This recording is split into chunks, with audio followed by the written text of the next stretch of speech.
বিসমিল্লাহির রহমানির রহিম। ইয়া আইয়ুহান নাস ক্বাদ জাআতকুম মাউইযাতুম মির রাব্বিকুম ওয়া শিফাউন লিমা ফিস সুদূর ওয়া হুদাও ওয়া রাহমাতুল লিল মুমিনিন।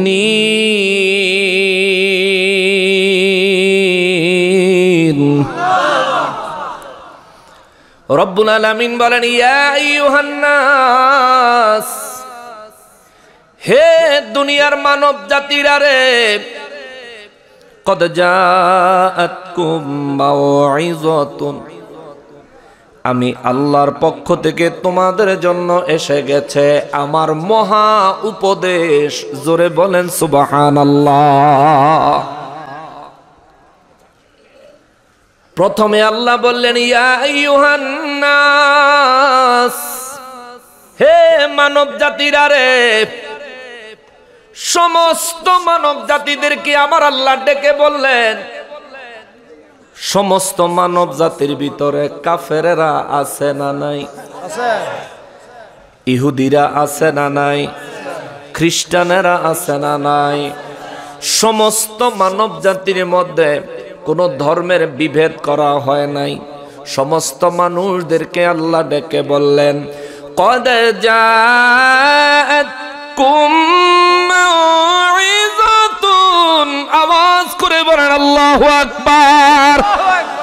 রব্বুল আলামিন বলেন, হে মানব জাতিরা রে, আমি রব্বুল আলামিনের পক্ষ থেকে তোমাদের জন্য উপদেশ এসে গেছে।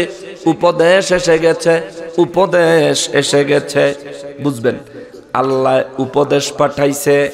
আল্লাহ বলেন নাই আমি পাঠাইছি, আল্লাহ বলেন উপদেশ এসে গেছে। সুবহানাল্লাহ।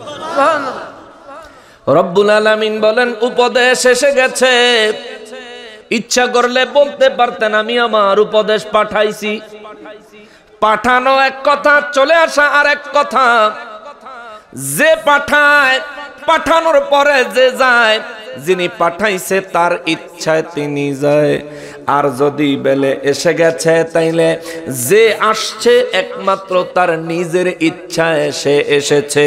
এই আয়াতে কারিমায় আমার নূর নবী রাহমাতুল লিল আলামিনের ঘোষণা দিতে যায়া আল্লাহ বলেন, ইয়া আইয়ুহান নাস, হে মানব জাতিরা রে, আমি আমার হাবিব রাহমাতুল লিল আলামিনকে জমিনে পাঠাইছি।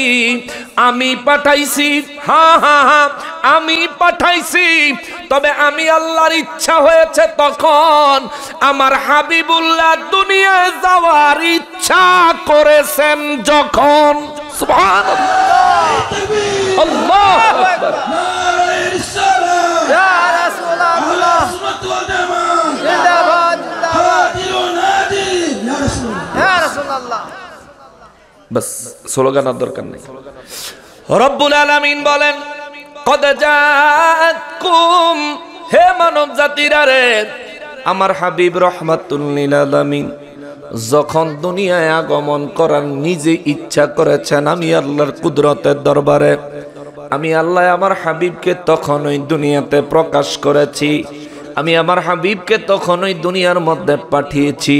এই জন্য আমি বলি না আমি আমার হাবিবকে পাঠাইছি, আমি আল্লাহ বলি ক্বাদ জাআতকুম। এই আয়াতে এসে গেছে, তোমাদের মাঝে এসে গেছে। সূরা মায়েদার 15 নম্বর আয়াতে আমি আল্লাহ বলেছি, ক্বাদ জাআকুম মিনাল্লাহি নূর। ওই আয়াতেও আমি আল্লাহ পাঠাইছি বলি নাই, আমি বলছি জাআকুম, তোমাদের মাঝে এসে গেছে, এসে গেছে, এসে গেছে, এসে গেছে। কুরআনুল কারীমে বারবার বারবার আল্লাহ বলেন আমার হাবিব এসে গেছে। আর সুন্নিরা কয় নূর নবী এসেছে। ঠিক কিনা বলুন? আর ওয়াবি কয় মরে গেছে। ঠিক না বাবা? আমরা বলি কি নূর নবী এসেছে, আর হেরা কয় নবী তো মরে গেছে। পুরা কোরআন শরীফে 30 পারায় বারবার আমার আল্লাহ বলেছেন, ক্বাদ জাআকুম অবশ্যই অবশ্যই তোমাদের মাঝে এসে গেছে, নিশ্চিত নিশ্চিত তোমাদের মাঝে এসে গেছে। আল্লাহ বলেন নাই আমি পাঠাইছি, আল্লাহ কয় এসে গেছে। তার মানে হলো আল্লাহ বুঝাইতে চায় আমার হাবিব জমিনে গেছে, আমার ইচ্ছা ছাড়া যায় নাই। আমি আল্লাহর ইচ্ছা ছাড়া যাইতে পারেন নাই, যায় নাই। কিন্তু আমার হাবিব নিজেও যে ইচ্ছা করেছিল জগতে আসার জন্যে, আমার হাবিব নিজেরও যে ইচ্ছা ছিল জগতে আসার জন্য, আর আমার হাবিবুল্লাহর ইচ্ছাটাকে আমি আল্লাহ যে মূল্যায়ন করেছি তা বিশ্ববাসীকে বুঝানোর জন্য আমি আল্লাহ আমার হাবিবকে পাঠাইছি বলি নাই, আমি বলেছি তোমাদের মাঝে এসে গেছে। আওয়াজ দিয়া বলেন সুবহানাল্লাহ। আল্লাহ কয় এসে গেছে, সুন্নিরাও কয় এসে গেছে। তাইলে সুন্নিদের কথা রব্বুল ইজ্জাতের বর্ণনার সাথে মিল আছে না নাই? জোরে বলেন আছে না নাই? তাইলে বিপরীত কথা বললো কারা? হেরা। অহনার হুদা ওয়াহাবি কইয়া পোষায় না, অনেক হেরা হেগো অনেক গুরু, বুঝছেন না? মুসলমানের আরে আমার পেয়ারা নবীর উম্মতিরা রে, আমার নূর নবী রহমাতুল লিল আলামিনের কথা আল্লাহ কয়, হে বিশ্ববাসীরা রে, ইয়া আইয়ুহাল্লাযীনা আমানু ইয়া আইয়ুহান নাস, হে মানব জাতিরা রে, কদ জাআতকুম মির মাউইযাতুন, আমি আল্লাহর পক্ষ থেকে তোমাদের জন্য উপদেশ এসে গেছে। উপদেশ আল্লাহর পক্ষ থেকে আসলো সমস্ত মানব জাতির জন্য। সুবহানাল্লাহ। নবী আমার আসলেন সমস্ত মানব জাতিকে হিদায়াতের দাওয়াত দেওয়ার জন্য। আমার নবী জমিনে আগমন করলেন সমস্ত পথভ্রষ্ট মানুষদেরকে হিদায়াতের পথে আনার জন্য, ঠিক কিনা? এই জন্য আল্লাহ কয় ও মানব জাতিরা, সমস্ত মানুষেরা আল্লাহ কয় তোমাদের জন্য আমার উপদেশ এসে গেছে। এরপরে আমার আল্লাহ এই মানুষের এই আয়াতে 3 ভাগ করছে। সুবহানাল্লাহ। জোরে কন্যা সুবহানাল্লাহ। এই আয়াতে কারিমায় আমার আল্লাহ টোটাল মানব জাতির 3 ভাগ করেছে। আল্লাহু আকবার। এক ভাগে আল্লাহ সমস্ত মানুষেরা রাখছে, এবার সমস্ত মানুষের থেকে বাছাই কইরা কিছু মানুষ আমার আল্লাহ আলাদা করলেন। তাদেরকে উদ্দেশ্য করে আমার আল্লাহ বলেন, মাউইযাতুম মির রাব্বিকুম, তোমাদের রবের পক্ষ থেকে তোমাদের জন্য উপদেশ এসে গেছে। এবার সমস্ত মানব জাতির থেকে কিছু মানুষ আলাদা করে আল্লাহ বলেন, ওয়াশিফাউল লিমা ফিস সুদূর।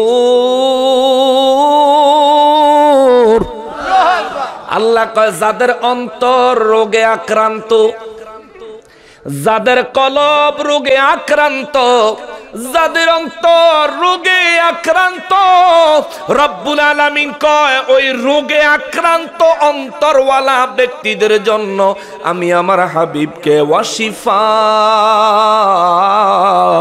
আমি আমার হাবিবকে রোগের ঔষধ বানায়া পাঠাইছি। আল্লাহু আকবার। সমস্ত মানব জাতির মধ্যে কাফের আছে, সমস্ত মানব জাতির মধ্যে বেঈমান আছে, সমস্ত মানব জাতির মধ্যে ইহুদি খ্রিস্টান নাসারা কাফের বেঈমান আছে, সমস্ত মানব জাতির মধ্যে ঈমানদারও আছে। কিন্তু আমার রব্বুল ইজ্জাত কয় সমস্ত মানব জাতির জন্য উপদেশ। কিন্তু যাদের কলব রোগে আক্রান্ত, বুঝবেন, যাদের কলব রোগে আক্রান্ত, নবী গো নবী, কার কলব রোগে আক্রান্ত, কোন ব্যক্তির কলবটা রোগে আক্রান্ত? আমার নবী রহমাতুল লিল আলামিন জবাব দেয়, যারা নাকি রসুল দেখলো কিন্তু রসুলকে রসুল বলে মানলো না, যারা রসুলের পক্ষে কোরআন সুন্নাহ দলিল পাইল কিন্তু রসুলকে রসুল বলে মানলো না, কোরআন যেভাবে দাবি করে এইভাবে মানলো না, সুন্নাহ যেভাবে দাবি করে এইভাবে যারা মানলো না, আমার রব্বুল ইজ্জাত বলেন এই মানুষগুলো হচ্ছে কলবের রোগী, অন্তরের রোগী, অন্তরের রোগী। যেমন ইহুদিরা কয় আল্লাহ মানি নবী মানি না, ঠিক কিনা? খ্রিস্টানে কয় আল্লাহ মানি নবী মানি না, নাসারারা কয় আল্লাহ মানি নবী মানি না। খ্রিস্টানে কয় আল্লাহ মানি আর নবী হিসাবে ঈসা নবীরে মানি, ইহুদিরা কয় আল্লাহ মানি নবী হিসাবে মুসা নবীরে মানি। এরা আমার নবীরে মানে না। আমার আল্লাহ কয় এদের কলব হলো রোগে আক্রান্ত, রোগে আক্রান্ত, রোগে আক্রান্ত। আমাদের দেহে যখন রোগ হয়, রোগ সারানোর জন্য আমরা ডাক্তারের কাছে যাই, রোগ সারানোর জন্য আমরা ঔষধ খাই। ঔষধ ডাক্তার পরামর্শদাতা, ডাক্তারে কিন্তু ওষুধ না, ঠিক কিনা? ডাক্তার হলেন পরামর্শদাতা, ডাক্তার কিন্তু ঔষধ না। ডাক্তার হইল রোগ শিফার জন্য পরামর্শদাতা, ডাক্তার নিজে কোনো শিফা না, শিফা না, শিফা না। জবান খুলে সবাই মিলে বলেন শিফা দেওয়ার মালিক কে? ওই আল্লাহ কয় ওয়া শিফাউল লিমা ফিস সুদূর। ওই আল্লাহ কয় আমার হাবিব তোমাদের জন্য শিফা। আল্লাহু আকবার। আল্লাহ কয় আমি হইলাম ডাক্তার, আমার হাবিবেরে বানাইলাম ঔষধ। সুবহানাল্লাহ, জোরে কোন সুবহানাল্লাহ, আরো জোরে কোন না সুবহানাল্লাহ। নবী মদিনা শরীফে যদি হইতো আমার বাড়ি, মদিনা শরীফে যদি হইতো আমার বাড়ি, সকাল বিকাল রোজায় গিয়ে আসতাম জিয়ারত করি, তোমায় সালাম দিতাম গো, রোজা খান চুমিতাম গো, তোমায় সালাম দিতাম গো, রোজা খান চুমিতাম গো, তোমার রোজা চুমে চুমে মনের সাধ মিটাইতাম গো। বলেন ও মায়ার নবী গো, কেমনে তোমায় পাব গো? বলেন ও মায়ার, ও কেমনে তোমায় পাব গো? স্বপ্নে এসে দাও না দেখা, তোমার কদম চুমিব গো। আল্লাহ নূর নবীজির দিদার আমাদেরকে নসিব করে দেন, জোরে বলেন আমিন। এরে পিটুয়ার কান্দির মুসলমান, হয়তো আপনারা চিন্তা করেন নবী পায় আমরা কত খুশি, তারা কেন খুশি হইতে পারে না? নবীর মিলাদুন নবীতে আমাদের কলিজা কলিজা, আমরা নিজেদের কলিজা পেতে নবীর মিলাদুন নবীকে উদযাপন করতে চাই, কিন্তু তারা কেন করতে চায় না? কারণ আছে, কারণ আছে, কারণ আছে। সূরা ইউনূসের ৫৭ নম্বর আয়াত বলে নবী সবার জন্য সমান না। সুবহানাল্লাহ, নবী সবার জন্য সমান না। রব্বুল আলামিন গো নবী কার জন্য কেমন? আল্লাহ কয় সমস্ত মানব জাতির জন্য নবী হলো আমি আল্লাহর পক্ষ থেকে উপদেশ। আর যাদের কলব রুগী, অন্তর যাদের রুগী রুগী রুগী রুগী, ওই রুগীদের জন্য নবী হইল শিফা। নবীর প্রেম যদি অন্তরে ধারণ করতে পারে, তার রোগে আক্রান্ত কলবটারে সুস্থ কইরা নূরে নূরানি বানায়া দিব। আল্লাহু আকবার। যারা নবীর বিদ্বেষী, যারা নবীর বিরোধিতা করে, নবীর প্রেম ভালোবাসায় যারা মগ্ন হতে চায় না, আমরা সহজে বুঝা নিলাম তাদের কলব কি সুস্থ না রোগী? তাদের কলব কি সুস্থ না রোগী? কথাটা কি নকশবন্দির না আল্লাহর? কথাটা বলেছেন কে? পিটুয়ার কান্দির মানুষ আকাশ বাতাস মুখরিত করে স্বীকৃতি দেন, কথাটা বলেছেন কে? দলিল আসেনি? সূরা ইউনূস আয়াতের নাম্বার কত? 57। মনে রাখেন, আয়াত তো মুখস্থ করতে কষ্ট হইব, কিন্তু নম্বরটা মনে রাখেন। রব্বুল আলামিন বলেন, যাদের কলব রোগী নবী তাদের জন্য শিফা। তাহলে নবী শিফা হইলেন যাদের অন্তর রোগী তাদের জন্য। নবী আমাদের জন্য কি? নবী আমাদের জন্য কি? আমার আল্লাহ পরের অংশে বলেন, ওয়াহুদাও ওয়া রাহমাতুল লিল মুমিনিন।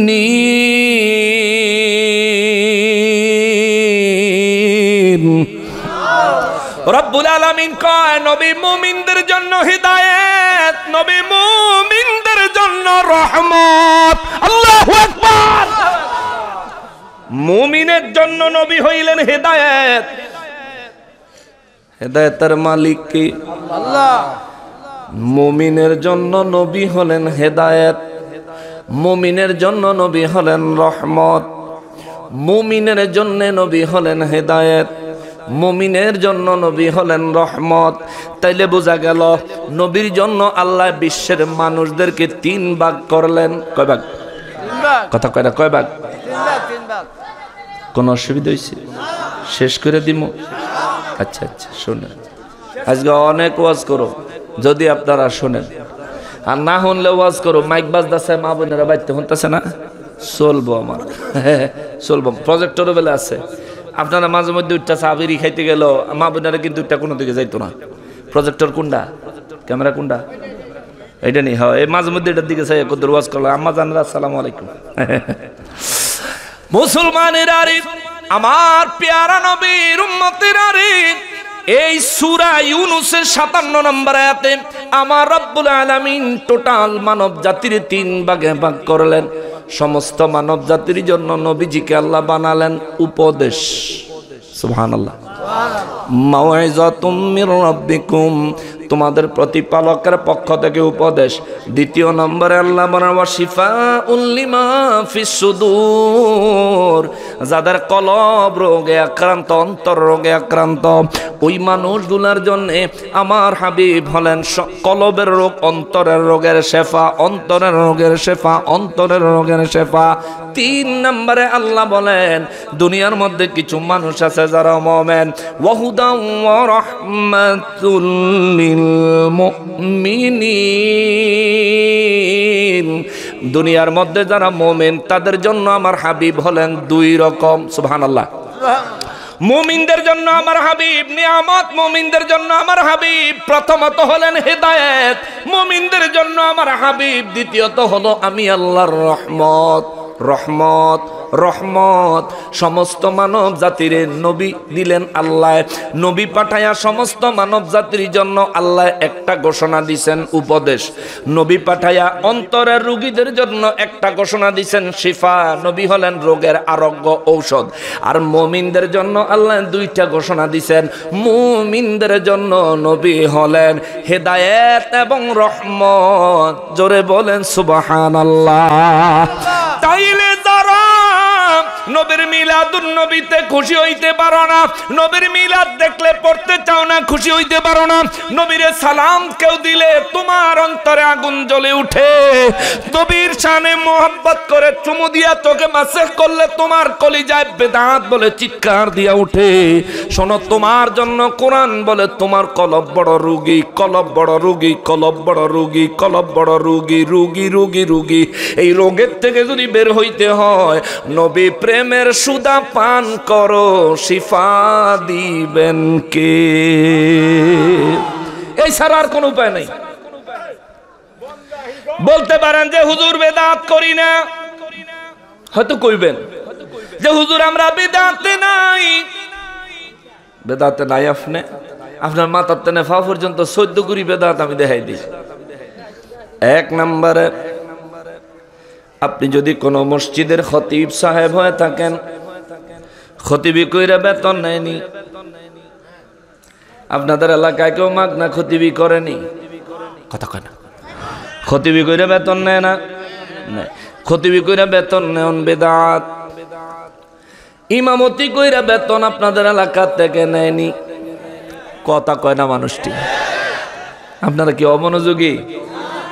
কিছু কিছু 2-4 জন আছে, এরা জরুরত হইতে পারে, সন্ধ্যাতে বেরিয়েছে না, এরা ঘুরে ঘুরে একটু আইয়ক, অসুবিধা নাই, বল। কিন্তু মনে রাখবেন, এই জায়গার মধ্যে কালকে সারা রাত বয়ে থাকতে পারবেন, কিন্তু আমার মতো মানুষ এই জায়গায় কালকে আর ওয়াজ করতে পারতাম না। এই জায়গায় কালকা যারাও সারা রাত বয়ে থাকবেন, কেউ জান্নাতের মেহমান না, কিন্তু আজকে মাহফিল মুনাজাত পর্যন্ত যারা বসে থাকবেন সবাই জান্নাতের মেহমান। সুবহানাল্লাহ। এই জান্নাতের বাগান ছাইরা, জান্নাতের মেহমানদারি ছাইরা কেউ যদি চলে যেতে চান, এটা আপনার ব্যক্তিগত বিষয়। জরুরত থাকলে যান, ছাইরা আবার আইয়েন। তবে মনোযোগ দিয়ে শোনেন, কথার থিম যাতে নষ্ট না হয়। আমার কেন জানি হঠাৎ করে মনে হলো আমি স্টেজে আয়াতটা বাইর করলাম। বিদআতের কথা যদি বলেন ভাই, খতিবি করে বেতন নেন বিদআত, ইমামতি করে বেতন নেন বিদআত, মসজিদে টাইলস করন বিদআত। কইবেন যে এই যে দেখো কোনখানে মিলাদের বেদাত আর কোনখানে এইগুলি বেদাত লই আইছে। ও ভাই, আপনারা যে মাস শেষে বেতন দেয় মানুষে মাগনা না, সবের আশায় দেয়, ঠিক কিনা বলেন? আপনারা যে ইমাম সাহেবের জন্য কেউ 10-20 টাকা, 50 টাকা, 100 টাকা মাসিক যে একটা বেতন হিসেবে, চাঁদা হিসেবে দেন এলাকায়, এটা কি গুনার নিয়তে দেন? কথা কয় না। সওয়াবের জন্যই তো দেন। তাহলে এটা একটা ইবাদত, এটা একটা দানের ইবাদত মনে করে প্রত্যেক মুসলমান তারা তাদের মসজিদের মহল্লার ইমাম সাহেবের জন্য একটা দান করে। তাহলে এই দানের মধ্যে ইমাম সাহেবের বেতনের ভিতরে ইবাদত আছে নি? এই ইবাদত তুমি সহে দেও না কানার ভূত, ঠিক কিনা বলেন? একেবারে তোর মাথাত বাড়ি দিব, তুই খালি বেদাত ফতুয়া দিবি, তোর মাথাত বাড়ি দিব। এর পরে তোর বেদাত তাই না আমি সাহাবায়ে কেরামের শানে লাগাই দিব, দেখবি দিতেছি, খারা একটু ওয়েট কর। এই গ্রামের মানুষের বাড়িতে বাড়ি বাড়ি টিফিন বাড়ি দিয়া খাওয়ান না, খাওয়ান বেদাত, খাইয়া ইমামতি করো না। নবীজি জীবন ভরা ইমামতি করছে, কারো বাড়ি টিফিন বাড়ি পাঠাইছে না। আর হুজুরের টিফিন বাড়ি যে পাঠায় 4 বাড়িওয়ালা, 5 বাড়িওয়ালা, ঠিক না? মাগো কমে হয় না, না আমাকে জসিমুদ্দিন সাহেব তো কমে হয়ে যায়, হ্যাঁ কিন্তু কমে হয় না। আচ্ছা যাক ভাই, খান, খাইবেন, আলহামদুলিল্লাহ খান, খাইবেন। আপনি আলেম মানুষ, আপনি খাইবেন, আপনারা মানুষ ইজ্জত করবো, কিন্তু নবীর সাথে সম্পর্ক ভালো আছে তৈলে ইজ্জত, নইলে ফিসা দিয়া বাইরে।